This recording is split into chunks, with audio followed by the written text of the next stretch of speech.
দান হবে, এটা হলো গলত ইয়াকিন। আর আল্লাহ করেন, আল্লাহ পালেন, আল্লাহ থেকে সবকিছু হয়, আল্লাহ থেকে হওয়া দেখা, এটা হলো সহিহ। সহিহ ইয়াকিনওয়ালা কোথায় যাবে? সহিহ ইয়াকিনওয়ালা জান্নাতে যাবে। গলত ইয়াকিনওয়ালা কোথায় যাবে? গলত ইয়াকিনওয়ালা জাহান্নামে যাবে। এই জন্য ভাই দোস্ত বুজুর্গ, আমরা বহুত লাইনে মেহনত করতেছি।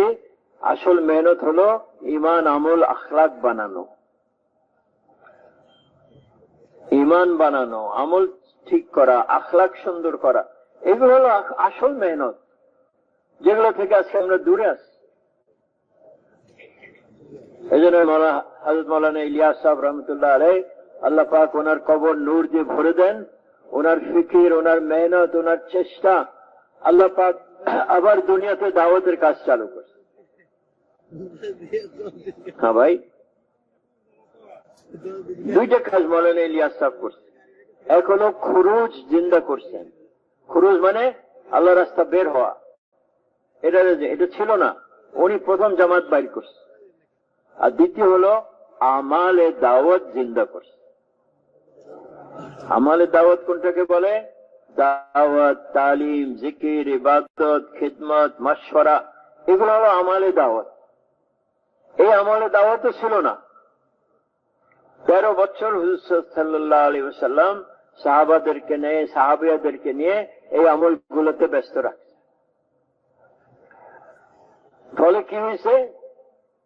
ওনাদের ইমান মজবুত হয়েছে, ওনাদের আমল সুন্দর হয়েছে, ওনাদের আখলাক উঁচু থেকে উঁচু হয়েছে। আজকে আমরা এই আমলগুলো করি না, দাওয়াত দিই না, তালিমে বসি না, জিকির করি না, ইবাদত করি না।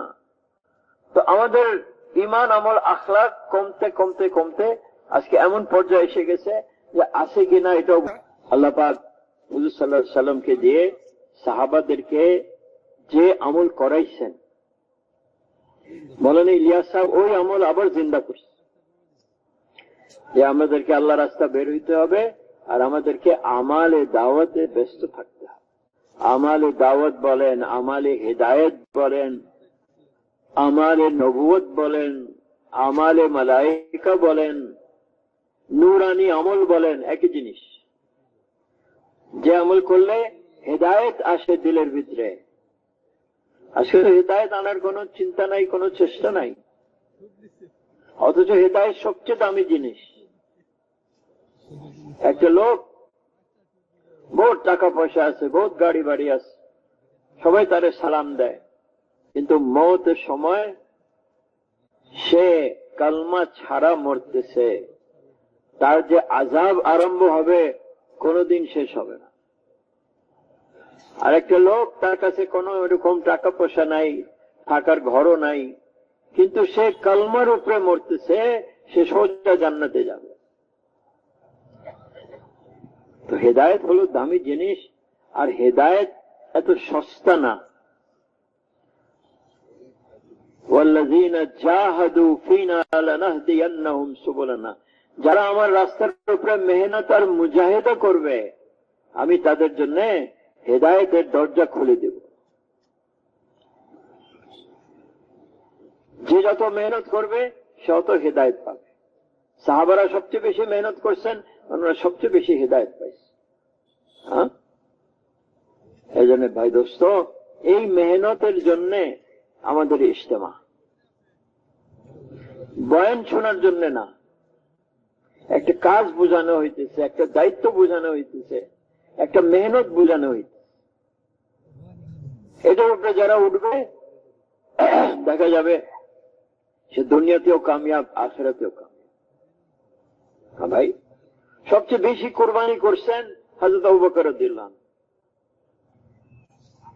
মাল দিয়ে দিয়েছেন, মার খাইছেন, অথচ উনি অনেক সম্মানী ব্যক্তি ছিলেন। মক্কা শরীফ লোকজন ওনার কাছে আসতো সালিশ নিয়ে, এবং উনি বসে ফয়সালা করতেন ওই কাবার শরীফের ওখানে। কিন্তু যখন মুসলমান হইলেন, ওই জায়গায় মার খাইছে, এত মারছে যে ওনার চেহারা বিগড়াই গেছে, ওনার মাথার চুল ছিঁড়ে ফেলছে, উনি অজ্ঞান হয়ে পড়ে গেছে। ওনার কবিলার লোকরা এসে বলল, যদি আবু বকর মরে যায় তো অমুক অমুক অমুককে আমরা কতল করে দেব, অথচ তারা মুসলমান ছিল না। ওনাকে তুলে ওনার মার এখানে দিয়ে আস, সারাদিন বেহোশ। যখন হোশ আসলো, প্রথম প্রশ্ন, হুজুর সাল্লাল্লাহু আলাইহি ওয়াসাল্লাম কেমন আছে? মা বলল, এই লোকের কারণে, সে মুসলমান ছিল না, এই লোকের কারণে তোমার উপরে এত মুসিবত আসছে, এখন তারই কথা বলতেছে, কিছু পান করো, কিছু খাও। বলে কিছু খাবো না, কিছু পান করবো না, যতক্ষণ পর্যন্ত আমি না জানি হুজুর সাল্লাল্লাহু আলাইহি ওয়াসাল্লাম কেমন আছে। বলে আমি কি জানি সে কোথায় আছে? বলে যাও, ফাতেমা বিনতে খাত্তাব, হযরত ওমর রাদিয়াল্লাহু আনহুর বোন, মুসলমান হয়ে গেছিলেন, তার কাছে যাও, সে খবর দিতে পারে। এখন মা কি করবে? যাইতে হবে, ছেলেরে বাঁচাইতে হবে।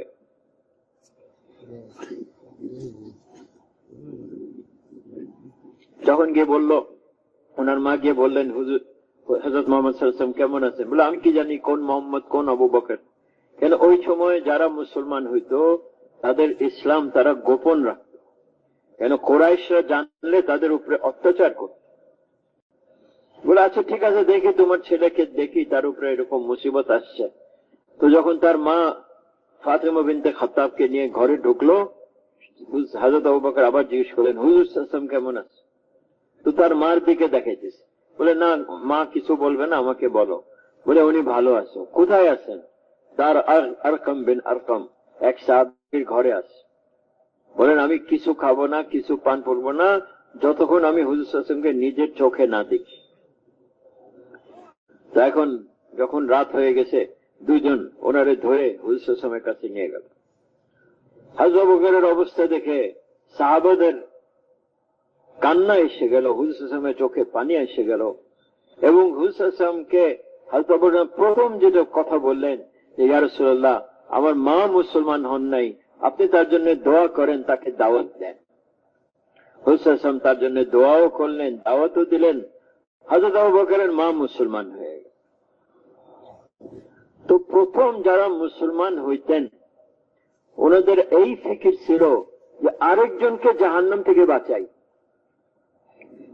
হ্যাঁ, এই ফিকির ছিল। এই জন্য ওনাদেরকে দাওয়াতের, আর যত দাওয়াত দিতেছিলেন ওনাদের ঈমান বাড়তেছে। তারপরে তালিমে বসাইতেন। হুজুরের উপরে যে আয়াত কোরআন নাজিল হইতো, ওই সমস্ত আয়াতগুলো ওনাদেরকে শিখাইতেন। হুজুর ওনাদেরকে হাদিস শোনাইতেন। এই তালিমের চর্চা ছিল। হযরত উমর রাদিয়াল্লাহু আনহু যখন হুজুর সাল্লাল্লাহু আলাইহি ওয়াসাল্লামকে মারতে যাইতেছিলেন তালোয়ার নিয়ে, তো একজন বলল, আরে মিয়া কই যাইতেছ? তোমার বোন তো মুসলমান হয়ে গেছে, তোমার বোন জামাই তো মুসলমান হয়ে গেছে। সে ঘুরে আসলো বোনের বাসায়। তো বাইরে থেকে ভিতর থেকে আওয়াজ আসতেছিল যে ওনারা ঘরে কোরআনের তালিম করতেছে। যখন দরজা খটখটাইলেন, ওনার বোন জামাই আসলো, তারে মারছেন, তার বোনকে মারছেন। আর বললেন তোরা বদ্দিন হয়ে গেছিস। হযরত তার বোনকে এত জোরে থাপ্পড় মারছেন যে চেহারা থেকে রক্ত বাইর হওয়া শুরু করছে। আর তার বোন কি বলল, তুমি যা ইচ্ছা করো, আমি মুসলমান হয়ে গেছি। হ্যাঁ, এক রেওয়ায়েতে আছে হযরত ওমর বলেন যে আমি আমার বোন ফাতেমাকে এত মারলাম যে সে অজ্ঞান হয়ে পড়ে গেল। আর আমি মারতে মারতে ক্লান্ত হয়ে গেছিলাম, আমি ঘুমায় পড়ছি। যখন আমার ঘুম ভাঙলো, আমি দেখলাম আমার বোন ফাতেমা নামাজ পড়তেছে আর কাঁদতেছে। বলে এই দৃশ্য দেখে আমার দিল নরম হয়ে গেল। আর আমি বললাম, আমাকে হুজুর সাল্লাল্লাহু আলাইহি ওয়াসাল্লামের কাছে নিয়ে চলো। সেখানে গিয়ে আমি মুসলমান হইলাম। তো এই আমলের ভিতরে ভাই দোস্ত, আমালে দাওয়াতের ভিতরে হেদায়েতের তাসির আছে। যারা করবে তারা হেদায়েত পাবে, যাদের কাছে এগুলা পৌঁছবে তারাও হেদায়েত পাবে। যেমন ওমর রাদিয়াল্লাহু আনহু তালিম এর সংস্পর্শ হলো, ওনার বোন দাওয়াত দিলেন যে যা ইচ্ছা করো, আমি মুসলমান হয়ে গেছি। তারপরে বোন দোয়ার জিকিরে ছিলেন। এই আমলগুলোর কারণে হযরত ওমর রাদিয়াল্লাহু আনহুর দিল নরম হয়ে গেল এবং উনি ইসলাম কবুল করলেন। এই জন্য হুজুর সাল্লাল্লাহু আলাইহি ওয়াসাল্লাম সাহাবাদেরকে এই আমলে ব্যস্ত রাখছে। 13 বছর মক্কা শরীফে, 10 বছর মদিনা শরীফে হুসাম দুনিয়া থেকে তশরিফ নিয়ে গেলেন, সাহাবারা এই আমলগুলোই করে থাকতেন। পুরুষরা মসজিদে আর মা বোনরা নিজে নিজের ঘরে। এজন্য আমাদের বড়রা নিজামুদ্দিন থেকে বলতেছেন, প্রত্যেক মসজিদকে মসজিদের নববীর নকশাতে নিয়ে আস, আর প্রত্যেক মুসলমান ঘরকে সাহাবাদের মতন ঘর বানাও। তো মসজিদে নববীতে কি হইতো? দাওয়াত হইতো, তালিম হইতো, জিকির হইতো, ইবাদত হইতো, খিদমত হইতো। জামাত আসতেছে তাদের কারগুজারি নেওয়া হইতো, জামাত যাচ্ছে তাদেরকে হিদায়ত দেওয়া হইতো। আর সাহাবাদের ঘরে কি হইতো? সাহাবাদের ঘরেও দাওয়াত হইতো, তালিম হইতো, জিকির হইতো, ইবাদত হইতো, খিদমত হইতো। মস্তরাতরা আসতেছে দিন শিখতে, তারা আসতো আর তারা যাইত। এই পরিবেশ আবার আমাদেরকে নিজের মহল্লায় তৈরি করতে হবে। এই ফিকির আর এই কাজ আর এই দায়িত্ব আমরা এখান থেকে নিয়ে যাই। কারা কারা নিয়ত করতেছেন? না ভাই, এখন তো মসজিদ বানাইছি ঠিকই, অনেক টাকা দিয়ে, নামাজের কিছুক্ষণ আগে খুলে আবার নামাজের পরে বন্ধ করে দেয়। মসজিদ খালি পড়ে থাকে, বিরান পড়ে থাকে। হুসাইন মসজিদ তো এরকম ছিল না, সবসময় 24 ঘন্টা আবাদ ছিল। মনে ইউসুফ সাহেবের বয়ানে আছে যে যখন মদিনাতে তাহাজ্জুদের সময় শেষ রাতে যখন আজান হইতো, আমাদের এখানে হয় না, ওখানে এখনো মক্কা মদিনাতে তাহাজ্জুদের আজান হয়। যেমন এটা এলান ছিল, যারা তোমরা মসজিদে আসো তোমরা বাসা চলে যাও, যারা বাসাতে আসো মসজিদে চলে আস, যেন মসজিদে সব সময় লোক থাকে আর সব সময় আমল চলতে থাকে। ভাই, এই মসজিদ থেকে সারা দুনিয়াতে সাহাবারা গেছেন হেদায়েতের আলো নিয়ে। ভাই, আজকে আমাদের মসজিদ বেশিরভাগ সময় বন্ধ থাকে। আর এই বন্ধ কারা করলো? ইসলামের দুশমনরা করেনি, আমরা নিজে মসজিদে বন্ধ করে রাখছি। অথচ 24 ঘন্টা আবাদ যে মসজিদ ছিল হুজুর সাল্লাল্লাহু আলাইহি ওয়াসাল্লামের, ওইটা দেখে দুনিয়াওয়ালারা বলছে, আরে এটা তো খুব ভালো তরিকা, আমরা আরো বেশি মাল কামাইতে পারবো। তো ওনারা ফ্যাক্টরি চালু করছে 24 ঘন্টা। আছে না আপনাদের আশেপাশে ফ্যাক্টরি 24 ঘন্টা চলে? হ্যাঁ। তারপরে হোটেল চালু করছে 24 ঘন্টা, হাসপাতাল চালু করছে 24 ঘন্টা, পুলিশ আড্ডা চালু করছে 24 ঘন্টা, লঞ্চ আড্ডা, বাস আড্ডা, ট্রেন আড্ডা, সব জায়গায় 24 ঘন্টা চলতেছে। অনেকগুলো দোকানও এখন 24 ঘন্টা চলে। কিন্তু যেখান থেকে আরম্ভ হয়েছিল ওটা আমরা বন্ধ করি। এজন্য ভাই দোস্ত, আমরা মসজিদকে আবাদ করি। যারা মসজিদকে আবাদ করে হাদিসে পাকে আসছে, তাদেরকে ইমানদার হওয়ার সাক্ষী দিতে পারবে যে তারা ইমানদার। কোন আমলে যদি কোন এলাকায় যদি আল্লাহ আযাবের ফয়সালা করেন, তারপরে দেখেন ওই এলাকার লোকরা মসজিদকে আবাদ করে, তো আল্লাহ আযাবকে সরাই দেন, আযাবকে সরাই দেন। যত খায়ের বরকত আল্লাহর তরফ থেকে আসছে, দুনিয়াতে আসে, সবচেয়ে আগে কাবা ঘরের উপরে আসে। তারপরে কাবা ঘর থেকে এটা সারা দুনিয়াতে যত মসজিদ আছে সব জায়গা বন্টন হয়। এখন মসজিদ বন্ধ, এই খায়ের বরকত কে নিবে? হ্যাঁ ভাই, সাহাবারা হুজুর সাল্লাল্লাহু আলাইহি ওয়াসাল্লামের কাছে শুনছেন যে আল্লাহর কাছে সারা পৃথিবীতে সবচেয়ে প্রিয় জায়গা হলো মসজিদ, আর সবচেয়ে অপছন্দনীয় জায়গা হলো বাজার। এই জন্য সাহাবারা কম সময় বাজারে থাকতেন, বেশি সময় মসজিদে থাকতেন। আমরাও শুনছি, কিন্তু আমরা বেশি সময় কোথায় কাটাই? বাজারে। কেন? যে আমাদের ইয়াকিন বনে নাই আল্লাহর কথা সত্য, নবীর কথা সত্য। এই ইয়াকিন বনে নাই কেন? যে আমরা দাওয়াত দিই না। ইয়াকিন বনে দাওয়াত দিলে, আল্লাহ করেন, আল্লাহ পালেন, আল্লাহ থেকে হয়, মাখলুক থেকে হয় না, বলতে বলতে বলতে এই জিনিস দিলে বসে। এই জন্য আজকে থেকে আমরা নিয়ত করি যে প্রত্যেক দিন দাওয়াত দিব। কারা কারা নিয়ত করতেছেন প্রত্যেকদিন দাওয়াত দিব, তাহলে আমার ঈমান বাড়বে। ইনফিরাদি দাওয়াত, এরকম মজমা জমা করে কয়জন আর বয়ান করে, কিন্তু ইনফিরাদি দাওয়াত সবাই দিতে পারে। আবার এই পাশে একজন বসে আছে তাকে দাওয়াত দিই, এই পাশে বসে আছে তাকে দাওয়াত দিই, রিক্সাতে উঠি রিক্সাওয়ালারে দাওয়াত দিই, দোকানে যাই দোকানদারকে দাওয়াত দিই, ঘরে আসি বিবি বাচ্চাদেরকে দাওয়াত। তো ইনফিরাদি দাওয়াত সবাই দিতে পারে এবং সবাই দেওয়া উচিত নিজের ঈমান আমল বানাবার জন্য। করবো না ইনশাআল্লাহ? তো এই উম্মতের দাম এত কেন যে আল্লাহ প্রশংসা করতেছেন, কুনতুম খায়রা উম্মাতিন, তোমরা সবচেয়ে সেরা উম্মত। কোন কাজের জন্য? যে তোমরা ভালোর দিকে ডাকবা, খারাপ থেকে বিরত রাখবা, তোমরা দাওয়াতের কাজ করবা। এই উম্মত হলো দায়ী উম্মত। আগের উম্মতরা দায়ী উম্মত ছিল না। আগের উম্মতকে নবীরা ইবাদত শিখাইতেন, আর হুজুর সাল্লাল্লাহু আলাইহি ওয়াসাল্লাম তার উম্মতকে ইবাদতও শিখাইছেন, দাওয়াতও শিখাইছেন। এজন্য আমাদের দুইটা দায়িত্ব, একটা না। খালি নামাজ রোজা করলে আমরা পার পাবো না যতক্ষণ পর্যন্ত আমরা দাওয়াতের কাজও না করি।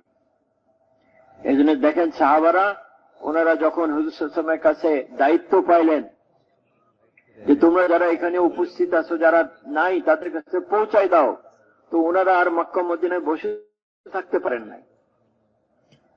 ওনারা যত দূর যাইতে পারছেন গেছেন এই দাওয়াতের কাজ নিয়ে, মানুষকে জাহান্নাম থেকে বাঁচাবার জন্য, হককে কায়েম করার জন্য, বাতিলকে মিটাবার জন্য। এটা ছিল ওনাদের উদ্দেশ্য, যে সারা দুনিয়াতে কবর বানাইছে। এই জন্য ভাই দোস্ত বুজুর্গ, আমাদের উপরে একই দায়িত্ব আসছে, যে দায়িত্ব সাহাবারদেরকে উপরে আসছিল এবং ওইটার ওনারা হক আদায় করছেন, একই দায়িত্ব আমাদের উপরে আসছে।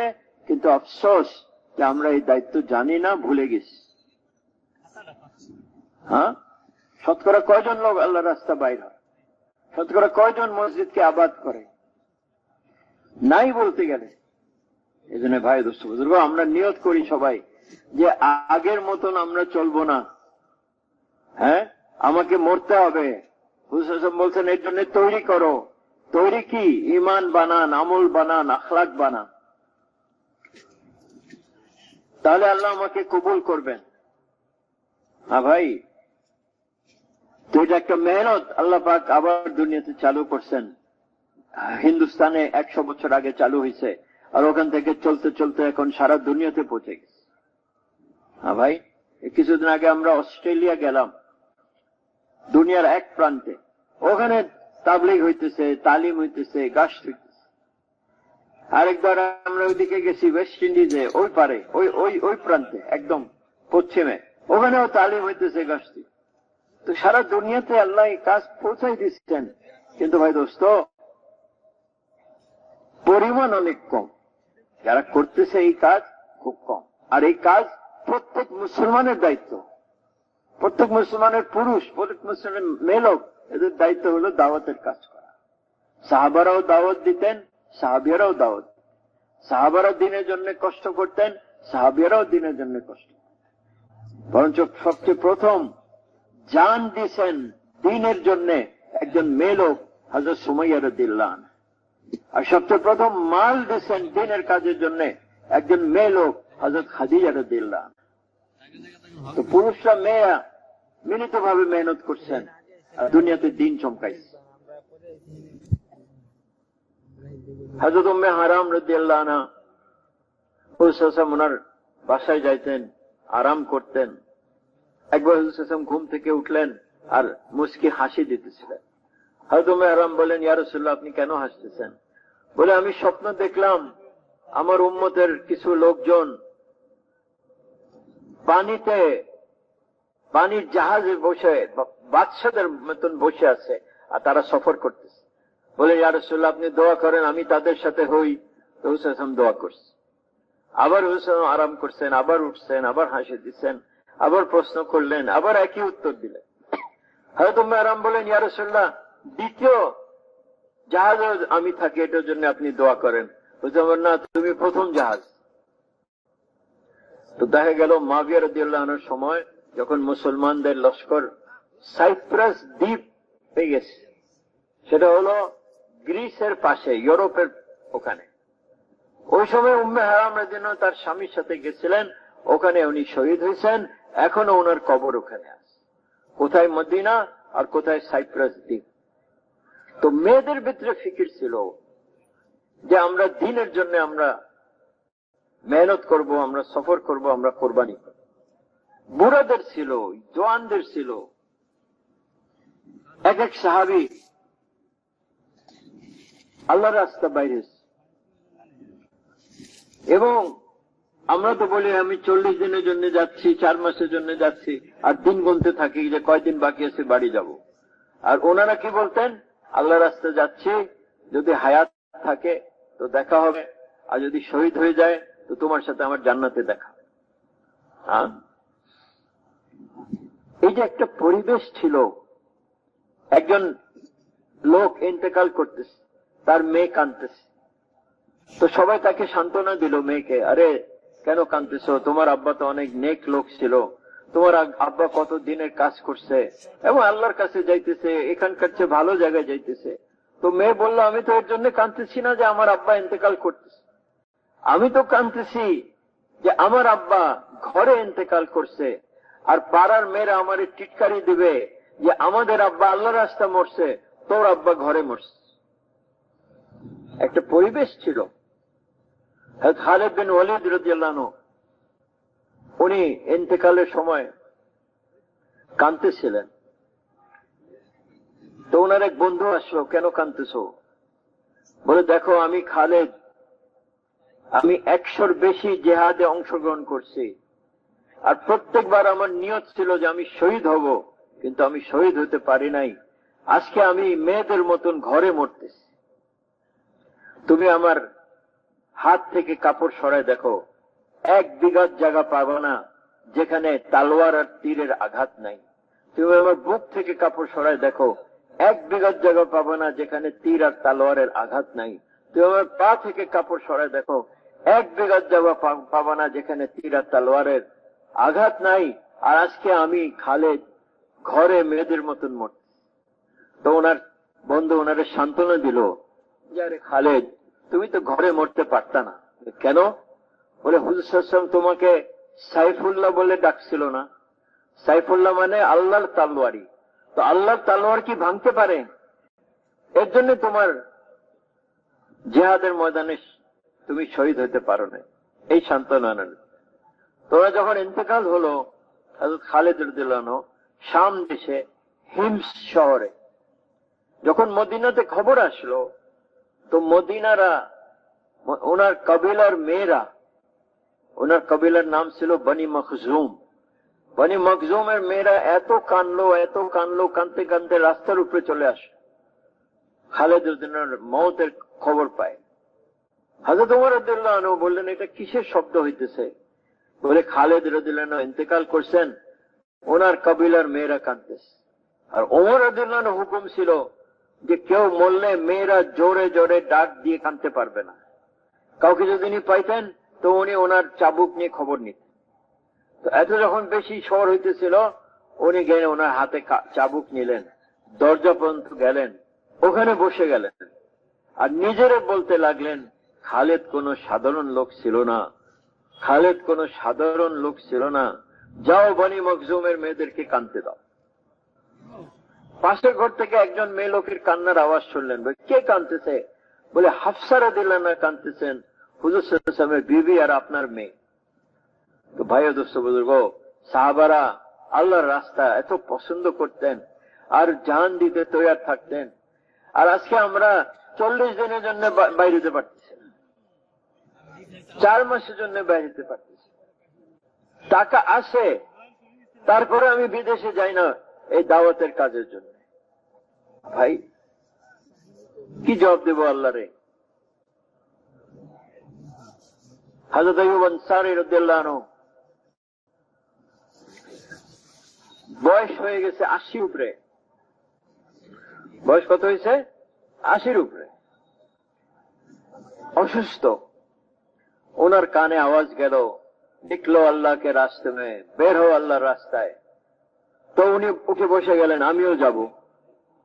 এখন ছেলেরা বলতেছে, আব্বাজান এটা তো আপনারে ডাকা হইতেছে না, আপনার তো ওজর আছে, আপনি অসুস্থ। বলে যে না, এই আয়াত আমাকে ঘরে বসতে দেয় না। ইনফিরু খিফাফান ওয়া সিকালা, বের হও আল্লাহ রাস্তায়, চাহে তুমি ভারী হও চাহে তুমি হালকা। এখন আব্বার হুকুম, ছেলেরা ওনারা কোনো মতন বাইন্দে বুন্দে নিয়ে গেছে। মাস পথে ইন্তেকালের মওতের সময় এসে গেল। ছেলেদেরকে ডাকলেন, বলেন দেখো, আমার যদি আজকে এই জায়গায় মওত হয়, আমার এখানে দফন করবা না, বরঞ্চ ইসলামের লস্কর যত দূর পর্যন্ত যায় ওই শেষ প্রান্তে ওখানে আমার লাশ দফন করবা, আমার লাশ সাথে নিয়ে চলবা, যেন আমি আল্লাহকে বলতে পারি যে আল্লাহ যতদিন হায়াত ছিল তোমার রাস্তা বের হয়েছে, আর যখন মওত হয়ে গেছে তো আমার লাশ তোমার রাস্তায় চলছে। এবং কোথায় গেল? ইস্তাম্বুল শহরের কিনারে তুর্কিতে, ওখানে ওনার লাশ, ওনার কবর আছে। এখনো কেউ গেলে ওনার কবর জিয়ারত করতে পারে। ওনারা বলে সুলতান আইয়ুব। ভাই, এরকম হযরত আমর বিন জামু রাদিয়াল্লাহু আনহু ল্যাংড়া সাহাবী ছিলেন, কিন্তু ওনার বিবি চাইতো আমার স্বামীও আল্লাহ রাস্তা যায়। ওনার তো ওজর ছিল, ল্যাংড়া। তো উনি বলেন, আরে আমি দেখতেছি জিহাদের ময়দান থেকে তুমি পালাই চলে আসতেছ। তো এটা ওনার লাগছে দিলে। উনি যুদ্ধ পোশাক পরছেন, দরজার উপরে দাঁড়ায় উনি দোয়া করছেন যে আল্লাহ আমার পরিবারের কাছে আমাকে আর ফিরাই আনো না। এটা বলে উনি বাইর হয়ে গেলেন, ওনার এক ছেলেকে সাথে নিলেন। উহুদের ময়দানে হযরত হুজুর সাল্লাল্লাহু আলাইহি ওয়াসাল্লামের সাথে যুদ্ধ অংশগ্রহণ করছেন, ওখানে শহীদ হয়ে গেছেন, দুইজনই শহীদ হয়ে গেছেন। তো ওনার বিবি গেল যুদ্ধের পরে উট নিয়ে, ছেলের লাশ তুলছে, স্বামীর লাশ তুলছে, মদিনাতে আইনে জান্নাতুল বাকিতে কবর দিবে। কিন্তু উট মদিনার দিকে যায় না, অন্য দিকে যাইতে তৈরি আছে। যতবার মদিনার দিকে মুখ করে দেয়, মারে ধাক্কা দেয়, সে ওই দিকে যাবে না। হুসাইন যখন খবর পাইলেন, বলেন যে আমার কিছু বলছিল ঘর থেকে বাইর হওয়ার আগে, বলে যে এই দোয়া করছিল, বলে তার দোয়া কবুল হয়ে গেছে, উটকে নেওয়ার চেষ্টা করো না মদিনা, ওহদে তার দফন করে দাও। তো ওনার দফন করছে কোথায়? হামজা রাদিয়াল্লাহু আনহু কবরের পাশে। তো সাহাবারা কিচ্ছু দেখতেন না, খালি দেখতেন যে আল্লাহ রাস্তায় যাইতে হবে। হযরত আব্দুল্লাহ ইবনে উম্মে মাকতুম রাদিয়াল্লাহু আনহু অন্ধ সাহাবী ছিলেন। উনিও মসজিদে নববীর মুয়াজ্জিন ছিলেন। যখন বেলাল রাদিয়াল্লাহু আনহু আযান দিতেন, উনি ইকামত পড়তেন, আর উনি যখন আযান দিতেন, বেলাল রাদিয়াল্লাহু আনহু ইকামত পড়তেন। হুজুর সাল্লাল্লাহু আলাইহি ওয়াসাল্লাম যখন মদিনা ছেড়ে কোন সফরে যাইতেন, তো একজনকে মদিনার আমির বানাই যায়, সবসময় একজনকে বানাইতেন। কিন্তু আব্দুল্লাহ ইবনে মাকতুম রাদিয়াল্লাহু আনহু 10 বার মদিনার আমির বানাইছে। আর উনি কি বলতেন? ইয়া রাসূলুল্লাহ, আমাকে আপনার সাথে নেন, আমাকে আপনার সাথে নেন। হুসাইন বলতেন, না, তুমি মদিনায় থাকো, তুমি মদিনায় থাকো। আবু বকর রাদিয়াল্লাহু আনহু সময় আসলো, ওই সময় উনি দরখাস্ত করলেন যে আমাকে আল্লাহর রাস্তায় যাইতে দেন, বলে না, তুমি মদিনায় থাকো। ওমর রাদিয়াল্লাহু আনহু সময় আসলো, ওনাকে দরখাস্ত করলেন যে এ ওমর, আমাকে আল্লাহর রাস্তায় যাইতে দাও, আর ইসলামের পতাকা আমার হাতে দাও। আমি তো অন্ধ, আমি তো আগাইতে থাকবো, আমি তো আর পিছাবো না। হ্যাঁ, দুইজন মজবুত লোক আমার সাথে দিয়ে দাও। ওমরের জন্য রাজি হয়ে গেলেন, বলেন যাও, আপনি আল্লাহর রাস্তায় যান। উনি গিয়ে কাদিসিয়ার যুদ্ধে অংশগ্রহণ করছেন, যেটা বড় যুদ্ধ হয়েছে পারস্যদের সাথে। অনেক যুদ্ধের পরে মুসলমানদের জয় হয়েছে। এখন আব্দুল্লাহ ইবনে মাকতুমকে পাওয়া যাচ্ছে না, তালাশ করতে করতে লাশদের ভিতরে ওনাকে পাওয়া গেল। ওই সময় ওই ইসলামের পতাকা ওনার হাতে, উনি শহীদ হয়ে গেছে। ভাই, বাচ্চারা আল্লাহ রাস্তায় যাইত। বদরের সময় হযরত সাদ বিন আবি ওয়াক্কাস রাদিয়াল্লাহু আনহু দেখলেন যে ওনার ছোট ভাই উমাইর লুকায় লুকায় চলতেছে বদরীদের সাথে। বলেন, আরে উমাইর, তুমি কেন লুকাইতেছ? বলা, ভাইজান, এটা আমার মনের তামান্না, আমার মনের আশা যে আমি আল্লাহ রাস্তা বের হই, আমি জেহাদ করি, আমি শহীদ হয়ে যাই, আমি জান্নাতে চলে যাই। তুমি তো ছোট, তোমার তো ফেরত যাওয়া উচিত। বলে এর জন্য তো আমি লুকায় চলতেছি, হুজুর সাল্লাল্লাহু আমাকে দেখলে আমাকে ফেরত পাঠিয়ে দেবে। হুজুর সাল্লাল্লাহু আলাইহি ওয়াসাল্লামের আদত মুবারক ছিল যে যুবকদেরকে দেখলে বয়স জিজ্ঞেস করতেন, 15 বেশি হলে সাথে নিয়ে নিতেন, 15 কম হলে ফেরত পাঠিয়ে দিতেন মদিনা।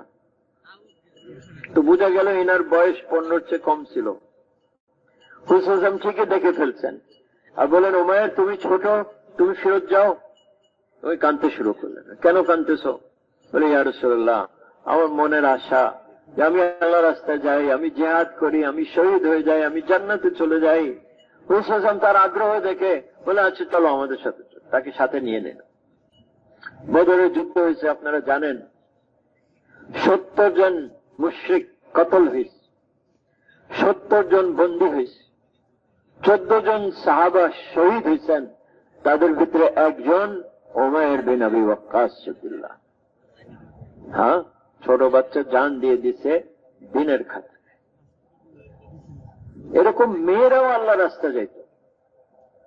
হ্যাঁ, হযরত বলেন যে ওদের সময় যখন আমার সাহাবারা এদিক ওদিক হয়ে গেছিল, যখনই আমি ফিরে দেখতাম উম্মে আম্মারা তার ছেলে হাতে তলোয়ার নিয়ে আমার হেফাজতের জন্য দাঁড়ায়, এবং উনি ওদের সময় কাঁধে উনি তলোয়ারের আঘাত পাইছে। আর ইয়ামামার যুদ্ধে ওনার এক হাত কেটে গেছে।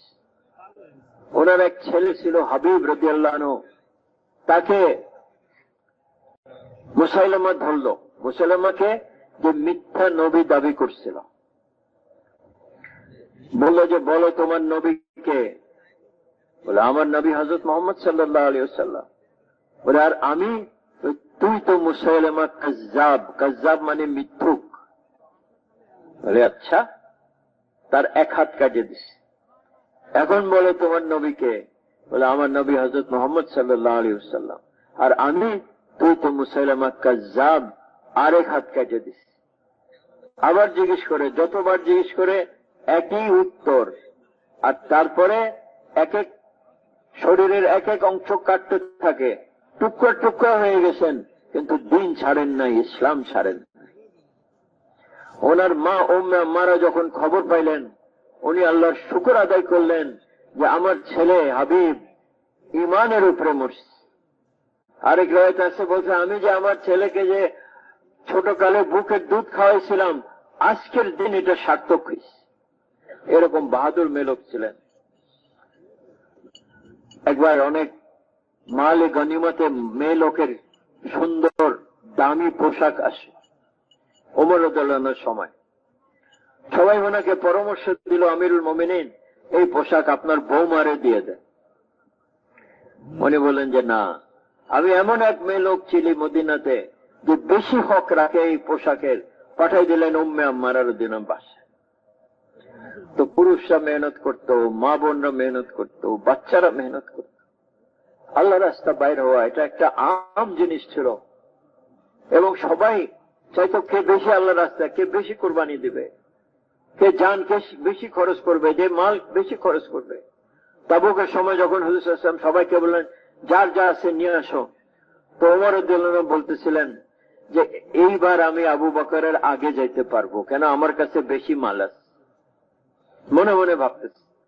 উনি বাসায় গেলেন, যা ছিল 2 ভাগ করলেন, 1 ভাগ রেখে আসলেন, 1 ভাগ হুজুর সাল্লাল্লাহু আলাইহি ওয়াসাল্লামের কাছে এসে পেশ করলেন।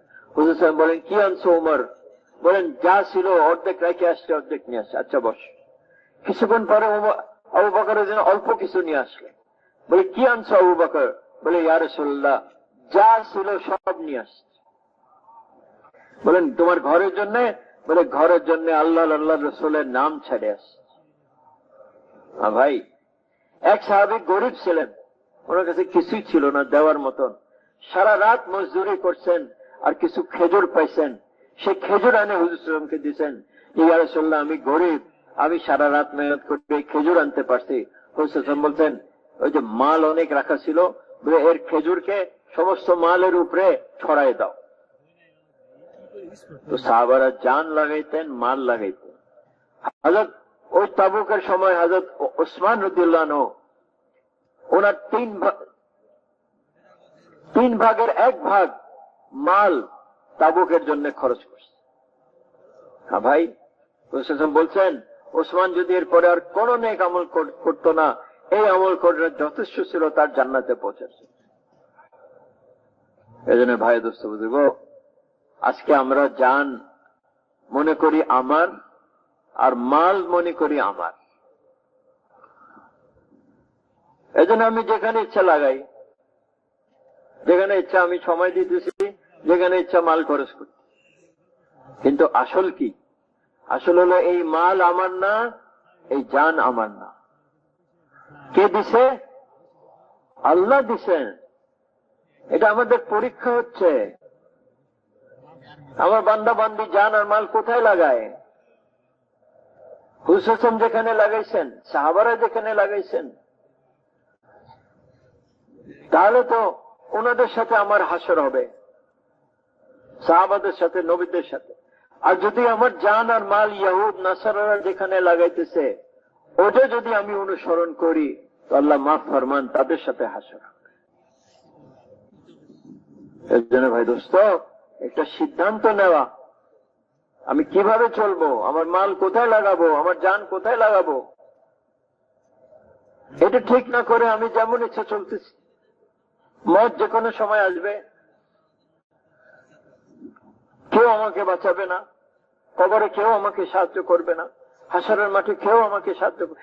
একটা নেকি, আজকে তো আমরা নেকির দাম বুঝি না। একটা নেকির অভাবে একজনকে জাহান্নামে যাইতে হইছে। সে বলল দাঁড়াও, আমি একটা নেকি নিয়ে আসবো। গেল বাপের কাছে, গেল মায়ের কাছে, গেল ভাই বোনদের কাছে, গেল বন্ধুদের কাছে, কেউ একটা নেকি দিতে তৈরি না। কেন তৈরি না? যে আমি যদি আমার একটা নেকি দিয়ে দিই, আর আমার যদি একটা নেকির অভাব হয়ে যায়, তো আমি কোত্থেকে পাবো? তো একটা নেকির অভাবে সে জাহান্নামে যায়, আর কেউ তাকে সাহায্য করে না। এই জন্য ভাই দোস্ত, যা করতে হবে আজকে করতে হবে, এখানে করতে হবে। ভাই, আজকে থেকে আমরা নিয়ত করি যে আমি আল্লাহর হুকুমের উপরে চলবো, নবীর তরিকার উপরে চলবো।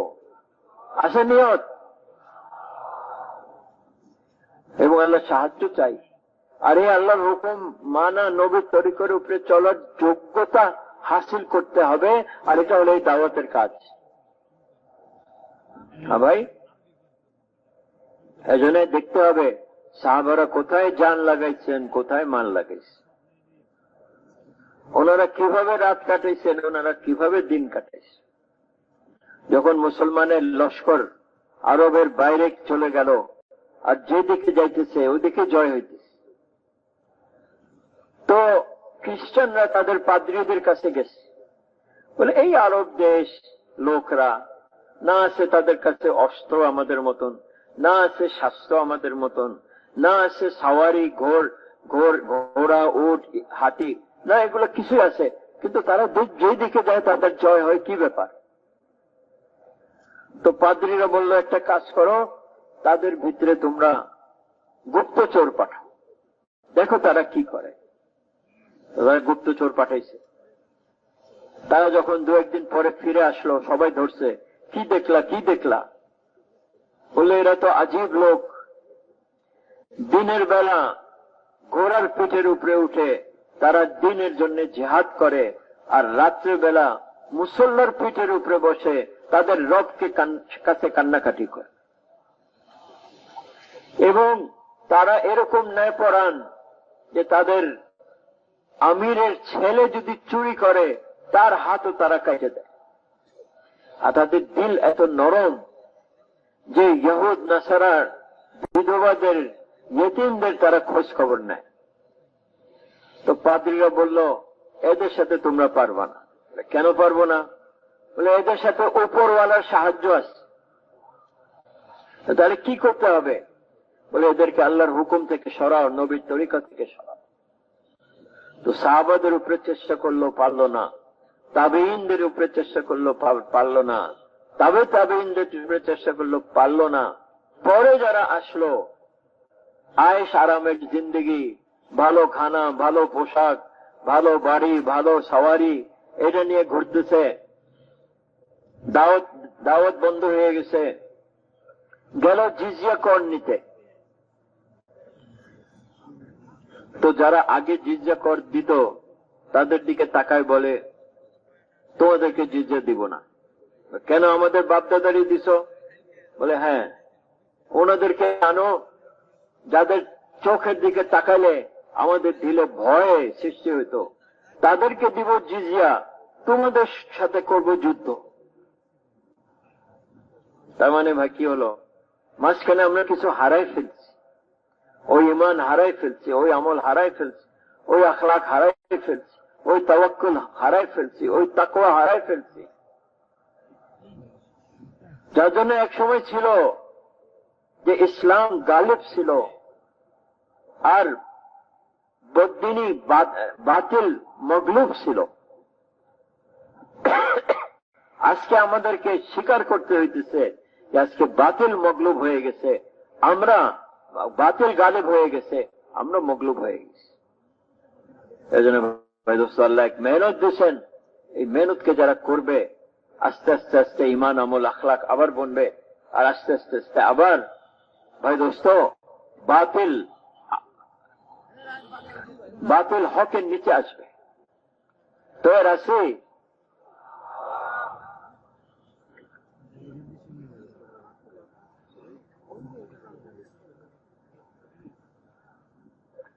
তো সাহাবারা জান আর মাল কোথায় লাগাই? কেন? ওনারা আমাদের জন্য নমুনা। ভাই, ওনারা তো নবী ছিলেন না, কিন্তু ওনারা নবীকে অনুসরণ করে কামিয়াব হয়ে গেছে। আর আমরা যদি ওনাদের অনুসরণ করি আমরাও কামিয়াব হব। তো সময়ে ওনাদের আল্লাহ যে দিচ্ছেন ওনাদেরকে, ওনারা কোথায় লাগাইতেন? সবচেয়ে প্রথম সময় ওনারা লাগাইতেন যে ওনারা 4 থেকে 6 মাস আল্লাহ রাস্তা খরচ করতেন, দিনের জন্য, দাওয়াতের জন্য। এই জন্য নিজামুদ্দিনের বড়রা বলতেছেন বছরে 4 থেকে 6 মাস আমরা আল্লাহ রাস্তা লাগাই। কারা কারা নিয়ত আছে? আরে ভাই, নিয়ত তো করি, সবাই নিয়ত করছে এবং আল্লাহর কাছে তৌফিক চাই। তৌফিক ছাড়া তো যাইতে পারবো না। তো সাহাবারা 4 থেকে 6 মাস আল্লাহর রাস্তায় দাওয়াতের কাজের জন্য মদিনার বাইরে কাটাই। আর বাকি সময় যখন মদিনায় থাকতেন তো ওনারা সময় কোথায় দিতেন, কোন কাজে লাগাইতেন? দিনের 2 ভাগ করতেন। এক ভাগ চাকরি, ব্যবসা, দোকান, ক্ষেত খামার, আরেক ভাগ মসজিদ। রাত্রে 2 ভাগ করতেন, এক ভাগ বিবি বাচ্চাদের সাথে কাটাইতেন, এক ভাগ আবার মসজিদে কাটাইতেন। তো মসজিদে কয় ঘন্টা হলো বলেন না দেখি? 12 ঘন্টা মসজিদে সাহাবারা দিতেন দৈনিক। আমরা কয় ঘন্টা দিই? এজন্য নিয়ত করতে হবে, চেষ্টা করতে হবে। 2.5 ঘন্টা থেকে আরম্ভ করেন, তারপরে 3 ঘন্টা, তারপরে 4 ঘন্টা, তারপরে 5 ঘন্টা। নিজামুদ্দিন বড়রা বলতেছেন 8 ঘন্টা মসজিদকে দাও, 8 ঘন্টা বিবি বাচ্চারে দাও, 8 ঘন্টা চাকরি ব্যবসারে দাও। কিন্তু ভাই দোস্ত, আজকে আমরা 8 ঘন্টা কি 12 ঘন্টা, 14 ঘন্টা, 16 ঘন্টা আমরা চাকরি ব্যবসায় দোকানে লাগাইতেছি আর মসজিদে সময় দিই না। তো এইভাবে যদি আমরা আমাদের সময় ভাগ করতে পারি যেমন সাহাবারা করছেন, তো ইনশাআল্লাহ তাআলা আমরা কামিয়াব হইতে পারি। সাহাবারা 12 ঘন্টা দিচ্ছেন, আমাদের বড়রা আমাদের উপরে রম খায়, বলতেছেন আচ্ছা ঠিক আছে, কমসে কম 2.5 ঘন্টা সময় দাও প্রত্যেক দিন। 2.5 ঘন্টাও দিন আমরা গল্প গুজব, হাসি তামসা, আড্ডা, চার দোকানে আর কোথায় কোথায় আল্লাহ জানে গুনার জায়গায় চলে যাই, আর আমরা 2.5 ঘন্টা মসজিদে দিই না। এই জন্য আজকে আমরা প্রত্যেকে নিয়ত করি যে আজকে থেকে আমি প্রত্যেক দিন মসজিদে কমসে কম 2.5 ঘন্টা দেব, বেশি দেওয়ার চেষ্টা করব। আর মাল কোথায় লাগাইতেন? প্রথম মাল কোথায় লাগাইতেন? ওনারা যে আল্লাহ রাস্তা যাইতেন 4 মাস 6 মাসের জন্য, তো নিজের মাল খরচ করতেন। এটা আমাদের কাজের বুনিয়াদী উসুল, নিজের জান নিজের মাল, নিজের জান নিজের মাল। হিজরতের সময় হযরত আবু বকর রাদিয়াল্লাহু আনহু হুজুর সাল্লাল্লাহু আলাইহি সাল্লামকে একটা উট বলেন, ইয়ার 2টা উট আনলেন, ইয়া রাসূলুল্লাহ একটা আপনার একটা আমার। হুজুর বলছেন যে না, এই উট আমি নিব না, এটার দাম ঠিক করো, এটা হবে ধার, তারপরে আমি ব্যবহার করব, আর পরে তোমাকে এই ধারটা শোধ করব। আবু বকর রাদিয়াল্লাহু আনহু তো জান দিতে তৈয়ার, উট কি? হুজুর রাজি হয়ে গেলেন। আমি বলতেছি যে হুজুর সাল্লাল্লাহু আলাইহি সাল্লাম আবু বকর এত প্রিয় লোক ছিল, ওনার উট নেন নাই কেন? যে আল্লাহ রাস্তা এতই দামি যে নিজের জান আর মাল লাগাইতে হবে। এই জন্য ভাই দোস্ত, সাহাবারা নিজের জান লাগাইতেন, মাল লাগাইতেন। আমরাও যখন আল্লাহ রাস্তায় যাব, নিজের মাল খরচ করব যতটুকু পারি। যার বেশি মাল আছে সে বেশি দূরে গেল, যার কম মাল আছে সে কম দূরে গেল। তো এটা ছিল প্রথম খরচ। দ্বিতীয় খরচ কি ছিল? যখন ওনারা আল্লাহ রাস্তা থেকে ফিরে আসতেন, দেখতেন যে মদিনাতে দিন শিখতে বিভিন্ন জায়গা থেকে লোকজন আসছে। তো সাহাবারা পুরুষ হলে মসজিদে দিন শিখাইতেন, মেয়েরা হলে সাহাবাদের ঘরে দিন শিখাইতেন, এবং দিনের বেলা ওনাদেরকে দিন শিখাইতেন, রাত্রে ওনাদেরকে যার যার বাসায় নিয়ে যেতেন, কেউ 2 জন, কেউ 4 জন, কেউ 10 জন, এবং তাদের থাকা, তাদের খাওয়া, তাদের পড়া, তাদের যা প্রয়োজন সাহাবারা ওনাদের উপরে খরচ করতেন। আর যখন দিন শিক্ষা করে ওনারা যখন ফেরত যাইতেন, তো তাদেরকে হাদিয়া দিতেন, তাদের ঘরওয়ালাদের জন্য হাদিয়া দিতেন।